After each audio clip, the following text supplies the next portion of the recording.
Hello and welcome to another Uncut video. Today we are hunting what is probably my favorite route on Redfeather Falls to bow hunt. And we got a small whitetail buck coming in, so we're going to be taking him out and then checking out the map and where we're going to go. I got the Winter Snakebite as my primary weapon for the day. Alright, our buck's down, so we'll pick him up and then take a look at the map. Not seeing anything else coming in. Just a little guy.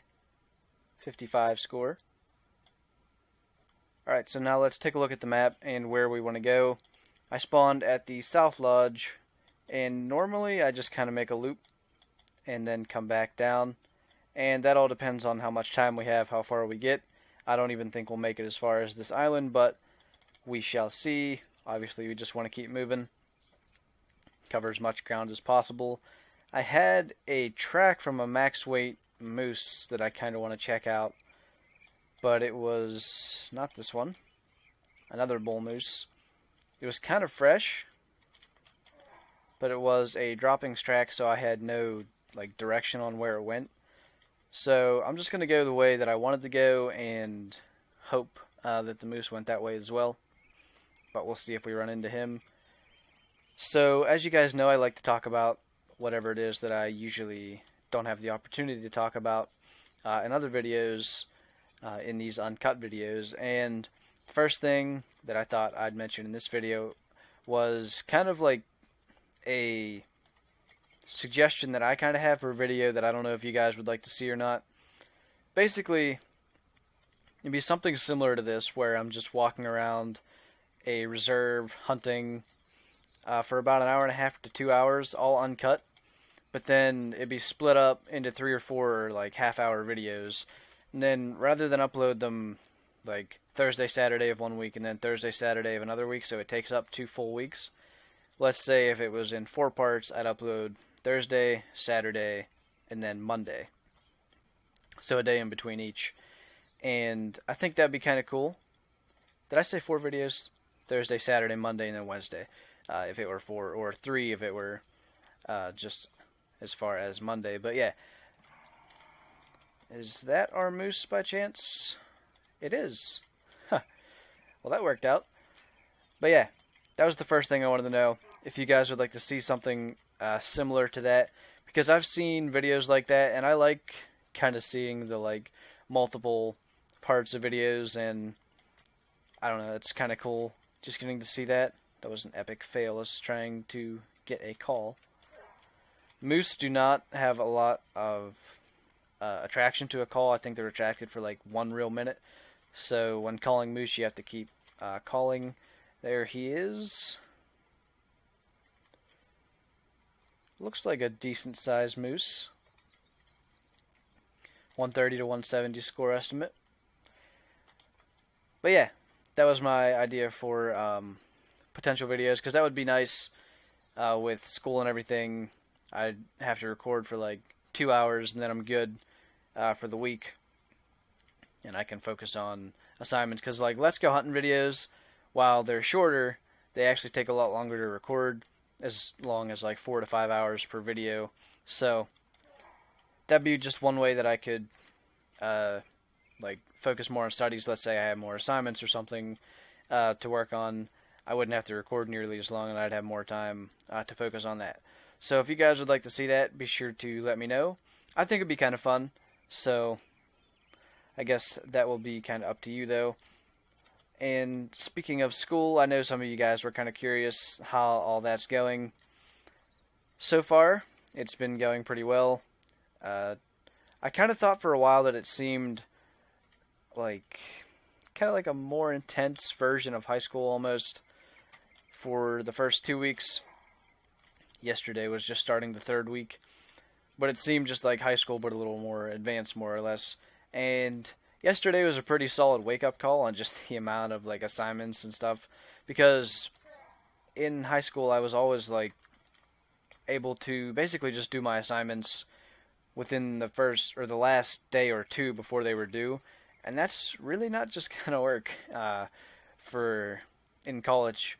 And I think the biggest reason for that is because I have college, I have a job, and I have YouTube. So that's a lot of my time being taken up, so I can't just do everything like the last night because there's already like work that I might have to do or record a video or whatever. So that was a good wake-up call because we're not that far into the semester and everything. So hopefully I can kind of break that habit, because I know it's a bad practice putting everything off till the end and procrastinating, but that was just something that I'd always done. So I've been trying my best to work on assignments a little earlier. So let's take a shot at this moose. Let's not. This is a bad idea. I wanted to get that grunt figured out. He was ready to charge us. That all worked out. He had his head really lowered if I hit him in the head and the heart, because I think that's what happened. Yeah, heart shot. 150 moose. Pretty solid. Alright, and we got a buck. We know where he's at. So, I'm pretty careful when it comes to pretty much any male animal that calls. I'll be really slow when approaching, because to me it's worth like the extra several minutes that it takes for the animal to come in. Even if it is small, it may take them like 3 minutes to come in, since I'm being real careful and trying not to spook them. But if I were to be super aggressive and end up spooking it, and it is like a big buck and I want to track it, then I could spend upwards of 2 hours trying to find it. And trust me, that is not an uncommon occurrence, tracking a big animal for a lot of hours, because sometimes just everything does not want to go in your favor and the animal just keeps spooking, or you can lose tracks. And yeah, I just like to err on the side of caution and just be nice and slow. If it takes 2 minutes extra, that's fine with me. It's a guaranteed, well, it's not a guaranteed kill, but if you can get the shot off and make a good shot, that's an extra kill for your hunter score, for achievements and everything. But even if it's a small animal and you spook it, it's not something you're going to waste the next hour and a half tracking, because you can see it's small, hopefully. But it's just one less kill you would get towards achievements. So that's the way I always look at it. That's why I like to be slow. It's worth the little bit of extra time that it might take. Of course, in videos like this, I rush it a little more even than I normally would, because there's like a kind of time limit. So trying to get as many kills as possible within the time that we have. I don't hear any footsteps yet.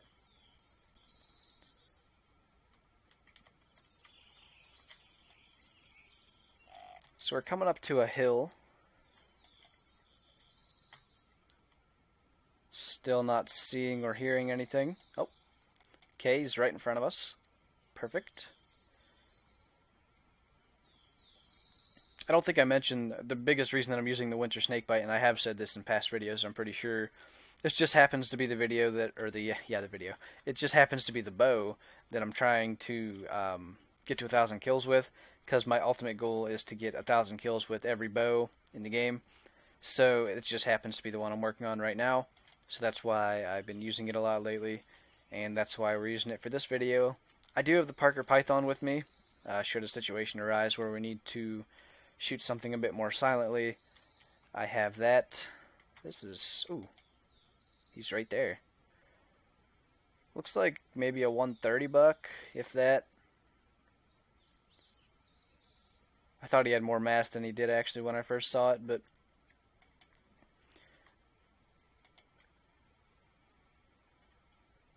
I guess he just wants to stand there.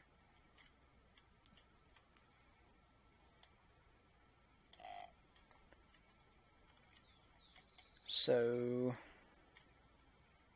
there we go. No, I don't actually think he is 130. 110 to 135 score estimate. He's got a cool sticker below his brow tine. Right there you can see, what's he stuck on? Yeah, there's like a rock there. Alright, well, if he'll stop or something here. Down he goes. And that's kill number 3. I think we're just under 10 minutes in, so that's not too bad. Nice sticker below his brow tine. 121 score. And we'll keep moving. I let my phone lock, and that's where I had some things written down about what I was going to talk about. But yeah, the next topic that everybody has been talking about is the new reserve. So obviously you've probably heard the new species and everything that's going to be released onto the new map. There is no time frame as far as when it's going to be released yet, but being that they announced the map itself, the species on it and everything, it should be within the near future, to put it, without trying to make anything too specific, because obviously we just don't know exactly when it'll be released. But since the species were announced, I have just gotten more excited for it, because there are going to be mule deer, there are going to be Rocky Mountain elk, and there are going to be bighorn sheep. That was the big three for me. And I think grizzly bear, and there's another type of ptarmigan. Was it white-tailed ptarmigan or something similar to that? I don't know if I got it confused with white-tailed deer, or if it actually is just white-tailed ptarmigan, but I don't know if there was a sixth species or not. If there was, I'm sure you guys can let me know in the comments, but I'm super excited for that. They did say the model for the Rocky Mountain elk, and the skin, I think, as well, like the fur and everything, is based off the Roosevelt elk one. It might be even the same model and everything. I'm not 100% sure on that. But they are going to have different antlers, which is going to be super cool to see, just like a change in that. So I'm excited for that. And also the grizzly bears, they said there was going to be like a distinguishing characteristic or animation. I forget the exact words they used. That it's going to be different from the other bears. There's been a lot of speculation about that. Personally, I hope it's that they will like stand on their back legs. It'd be cool if they would like track you, like follow you, but I think that would be a lot too like unrealistic, I guess, because if every bear would do it, then that's kind of, I don't know, a little bit off. I guess if some would do it, that'd be cool, but if every bear tracked you, that would be just a lot more of like almost a shooting game and not a hunting game, because if you know what I mean, when you just have bears or whatever attacking you constantly, it's not as much about the hunt as it is just shooting and like surviving more or less. But I'd like to see the bears be able to stand on their hind legs, because the models that we have now I don't think would look very good if they did. I think they're a lot I don't know, just a lot broader, maybe, especially the brown bears, and it would look kind of strange if they were to stand up. But it should be kind of cool to see what they do with that.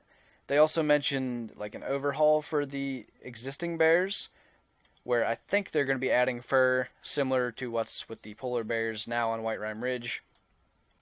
And I think if that turns out well, it's going to look great, and I have total faith that it will, because if you take a look at the polar bears, I personally think they turned out really, really good, and they look amazing in my opinion, compared to the other bears, of course.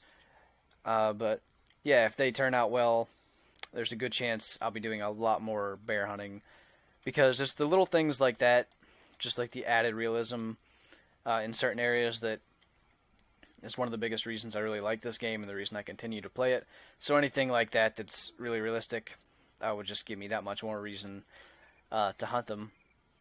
But one of my concerns with the new reserve, being that it's intended to be the biggest reserve, they've already said that it is going to be the biggest reserve in the game. The last two reserves that were released, Bushrangers Run and White Rime Ridge, both of them were very like graphic intensive. More so White Rime Ridge. Like, I personally cannot run White Rime Ridge on max graphics, or even the normal graphics that I play on, which are just below max, and still get decent frames. That just, it can't happen with the current setup that I have. And Bushrangers Run, there's a few areas that it can get like that, but it wasn't as bad. So that's just my concern, like, will it be super graphic intensive again, and cause like lag and stuff. And I'm really hoping not, because a fall map in the Rockies would look absolutely amazing with good graphics. So I'm really hoping that they can have it run well, even with not necessarily the top of the line equipment. But we'll see. As I said, I just really hope that's the case. And being that it's supposed to be the biggest map, I keep saying supposed to be, but it is going to be the biggest map in the game. I think that was like the driving force behind the like increase in the max large equipment items per map. So it used to be 5 tents, 10 tree stands, 10 tripods, 10 ground blinds, and I'm not sure what the hunting tower, deployable hunting tower max was or is now, but everything else, tents have been increased to 8, tree stands, ground blinds, and tripods are all 15 now, so you can get a lot more equipment per map. And I was on a Redfeather map just yesterday, and I think the host had literally like every piece of equipment possible for the map. It was crazy, and it was just proof to how well you can set up a map if you have all the equipment. But yeah, I was really happy about the 8 tent max, because if you think about it, when you can max a multiplayer game at 8 players, 8 tents is just a unique spawn point for each player, and you don't have to worry about the lodge or anything like that, because a lot of the newer maps, the lodges are still in relatively good areas, and you can find animals quite quickly, but even still, it's nice to be able to have a tent and spawn in an area that's at least deemed by the host to be a good area to hunt. So we got a buck grunting over there. In fact, I see him. That's not my spotting scope.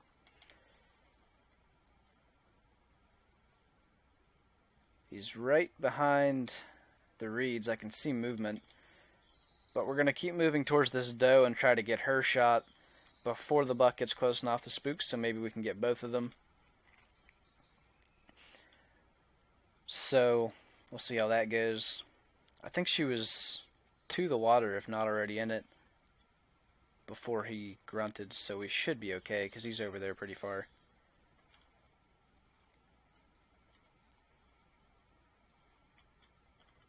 Trying to get eyes on this doe and keep an eye back for the buck as well.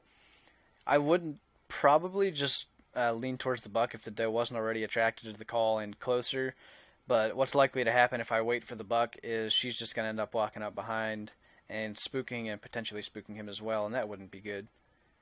Let's see, can we get a look at him? He's not all that big anyway.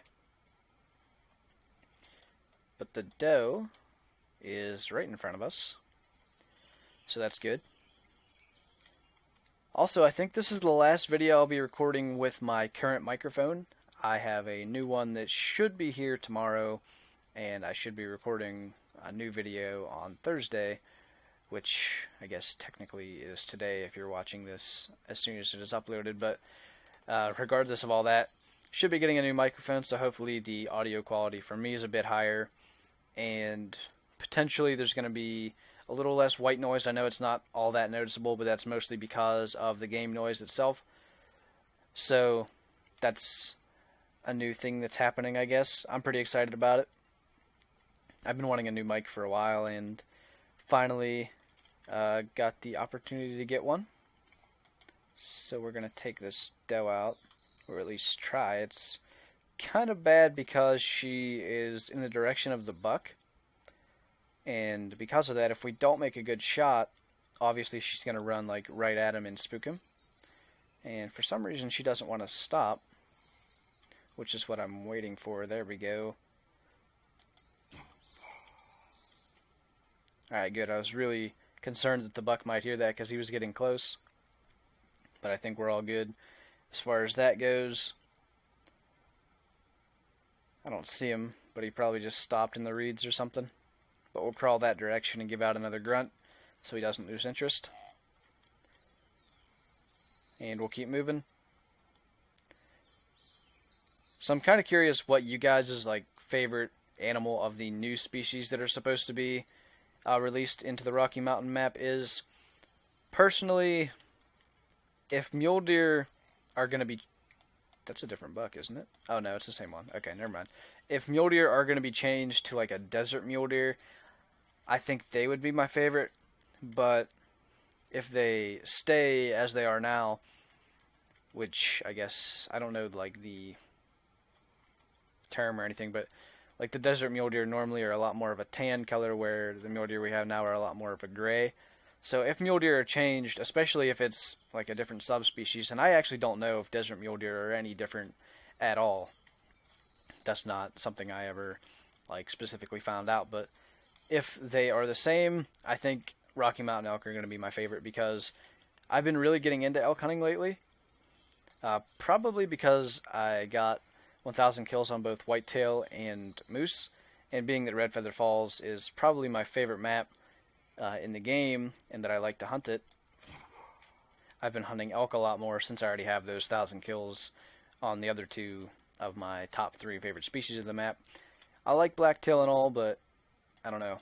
There's something about whitetail and moose that always I liked better, and then elk, obviously just the massive antlers and the hearing them bugle and everything. It's so cool. So if Rocky Mountain elk are as I hope them to be, I think it's going to be really cool to be able to hunt them. There was a lot of talk about the hope for bigger herds, and that'd be cool to see like a bigger herd of elk. But at the same time, there's the whole rendering thing where if you have a lot of animals in your render, that can cause lag. So that all depends on what they go with. Personally, I think 5 to 6 is plenty, but if they up it to like 7 to 10 or even more, that'd be pretty cool as well. Especially if you could get it to work out where you could just like take out the entire herd with, say, the Parker Python, the Pulsar, or even like the Snakebite, or maybe the reverse draw crossbow. You could do it that way from a long range.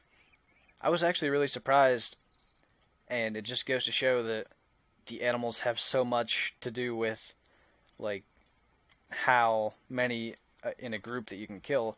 I actually took out a group of 4 mule deer bucks with the snakebite bow, and normally that wouldn't happen, but they were just so spread out and coming into the call that they weren't hearing the shots, and it just worked out perfectly, and all 4 of them came in with enough space in between to take them all out, and that was really cool. I think that was the first time I've ever taken out like a group of males more than like 2 with a bow louder than the Parker. I think the Parker Python's the only weapon I've ever done that with, and even still you need a big gap in between animals to do that. So that was kind of cool. I let my phone lock itself again. There was 2 more things I think I wanted to mention. Yeah. So hunting season in real life is fast approaching. It's less than a month away for me for archery season. So I'm super psyched about that. I have been practicing shooting my bow and everything, and I got a new tree stand that I want to put in a spot that I've never really tried before that I think should be good.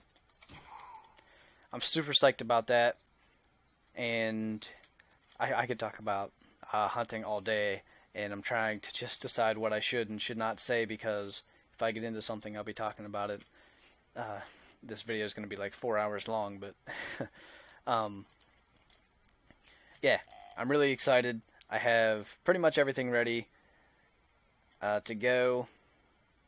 Trying to think if there's anything too special. I do want to, I don't know, maybe you guys that have been using similar techniques can tell me, because I've always kind of done a traditional hunt in like, so there's a lot of different ways of hunting white-tailed deer even, but traditionally, like for me, from people like that I know and people that live like near me, generally white-tailed deer hunting archery, 8-100, is like climb up in a tree stand in a good spot and wait. And that's traditionally what I've done. The last few years I've done some calling, and that's actually worked out pretty well. I don't know what moose that is, but they've got a buck out in the water. But I've been thinking about trying a mock scrape. I tried it a few years back, but I was kind of young and I didn't know how to do it. So maybe if you guys have any experience with that, you can let me know. how that's gone. Because I'm getting old enough now that I can kind of hunt by myself and in areas that otherwise I couldn't have. So I'm getting old enough. I've been doing it for a couple years, but it's getting to the point that I want to just try new things and see just what we can do with that and just what kind of different possibilities there are. So I've been wanting to try a mock scrape. I think that would be really cool. And I know they make like the scrape drippers, which actually would be a kind of cool addition to this game. But at the same time, it doesn't necessarily work with their AI. But that's a question for a different video entirely. But I know like they make the scrape drippers that, based on temperature and everything, they'll drip during the day, which gives bucks the idea that whatever buck made that scrape is refreshing it in the day, or freshening, I don't know what the word for that is. Coming back and like day after day going to that scrape. So that's like the idea behind them, or at least the one that I was planning on getting. So if you guys have experience with that, let me know what you guys think of them. As I said, I've tried them out in the past. I never had any luck, but at the same time, I was young. I wasn't putting them in like good areas, I don't think. But I think being now that I'm older and I have a lot more just general knowledge of deer habits and everything, I think I might be able to set that up. But that's a new thing that I'll be doing this year that I've never had any real success with. And really, it wasn't even like doing it properly. So it's basically just a whole new thing, not even something that I've done in the past, and now I'm just going to do it differently because the way it was done, basically, it was hardly worth doing it. So both of those moose are just normal. I was checking to see if they were rare or anything, and I think that bull's small. Oh, actually, he's kind of big. 140 to 180. I hate to ignore him because that's a nice moose, but we got a nice sized buck weight-wise. We're going to have to go with the moose because you can't just assume an 80 to 100 buck's going to be big. I mean, there's a good chance, but at the same time, so many bucks that size, like that weight, end up scoring like 120. So when you got something like this in sights, can't just let it go, I don't think. But yeah, going off what I was saying about hunting in real life and everything, I know some of you guys have been asking about the potential for me to do real life hunting videos, and I actually would really like to do that. I think that'd be a lot of fun, and I don't know, bring a whole new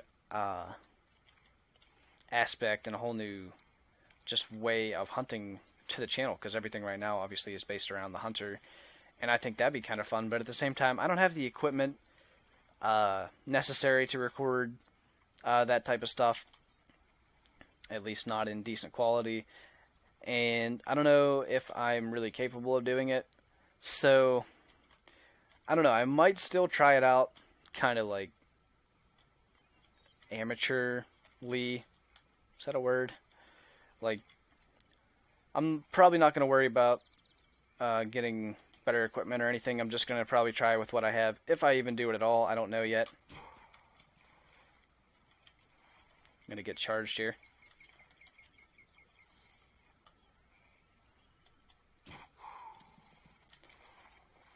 She turned a little bit, and I think we hit her far forward, but that's cool.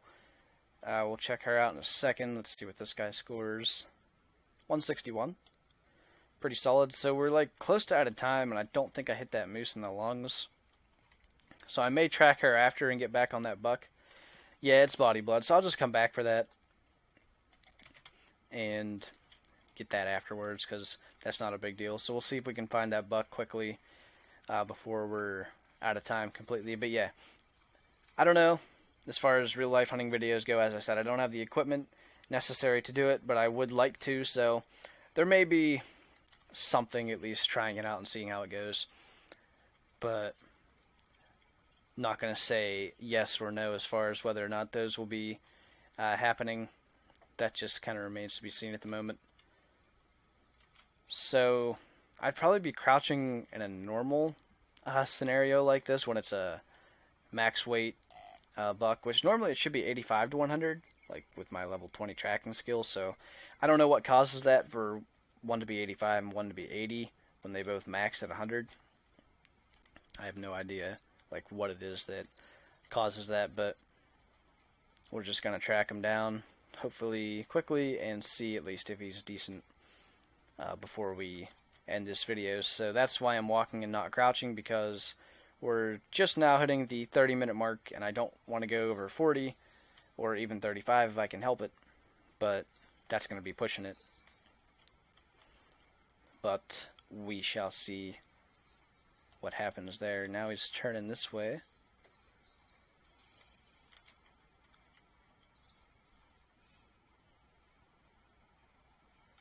So let's see. Got a track here, 14 to 21 minutes. My phone's going off, but I don't think it's on vibrate. I didn't hear it, so it's all good.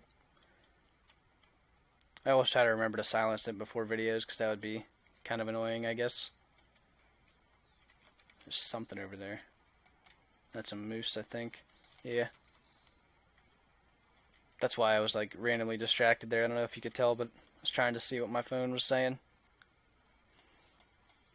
It's funny how much phones like are a part of modern life now, because I got my first smartphone literally like 2 years ago, and I know a lot of you have probably had them for longer or whatever, and I got my first cell phone when I was 13 or 14, and that was like, I don't know, it wasn't too much different for me personally, because it was just like a flip phone. I could text on it, call on it, whatever, but I didn't use it all that much.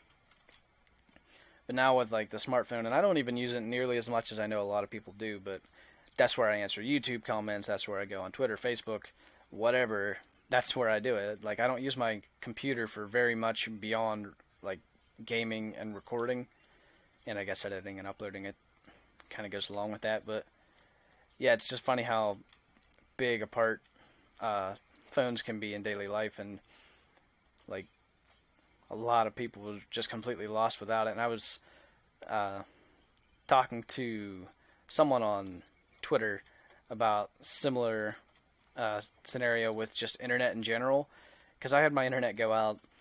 It was about a week and a half ago, and it was the day that I had to upload a video, and I had no idea what I was going to do, just like trying to figure out what to do. And I saved it to a thumb drive, and I was just trying to figure out like where I could get internet to upload. But fortunately, whoa. Another decent moose just walked out. Fortunately, the internet came back just in time to start uploading, and it wasn't a problem. I think that moose is only in the 160s. I thought he was way bigger. He's got like the deep paddles. Oh, we can't cross here. I don't know how the buck pulled that off. So maybe we will just go with the moose to end this video. We'll try to call him in here. I'll try to find the buck after, I guess. But there's such a chance that he could just be like a 120, and that would kind of be unfortunate if we spend an extra 10 minutes trying to find him. Then it just ends up being a small one, because that's a lot of extra uploading time, because my internet is so incredibly slow. So we're just going to go with this moose, I think, because he's definitely a solid one. I think he's going to outscore the last one by a little bit, as long as we're careful and don't spook him. This is always kind of cool when you get in these scenarios when you're calling them across the water and you have a bunch of the reeds and stuff, and then when they like emerge from the reeds right in front of you. I always really like that. There you can see his antlers coming through. I kind of wish they'd grunt as they walked along, like a kind of like the feral hog feeding sound. It's not a like call that you can ID or anything, but it's still an audible sound that it would be super cool for bull moose to do. I don't know if you've ever heard it, but like in hunting videos and everything, it's really cool. Hi. So 10 kills evidently. Well, 9. I guess that one cow moose technically not a kill. Wow, that had some penetration, I guess, if it's sticking out the other side of him. But let's see what he scores. 154. He's smaller than the last one, but a 6-meter shot's pretty cool. I think we'll take a trophy shot just to end the video. Nice in the sun. Good background with the water and everything. See if we can get his antlers showcased. We got a cow moose coming in the background. Have you ever had an animal charge you while you're taking a trophy shot? Because I had that happen once. They end up running away. They don't actually charge. But the first time it ever happened, I was like real concerned that I was going to have the animal attack me and then I'd have to respawn and wouldn't get my trophy shot. Or at least the time I did it, the hog, it actually was, ran off. So I guess it's not a guarantee that they do that. But anyway, I think that looks pretty good. So I think we're going to leave it here. Make sure you let me know if you'd like to see that like 1 to 2 hour hunt and then upload it in a series of 3 to 4 videos, because I think it'd be kind of cool. But once again, that's up to you. So with that, thank you guys for watching this video. I hope you enjoyed it. Leave a like if you did, and I'll see you in the next one.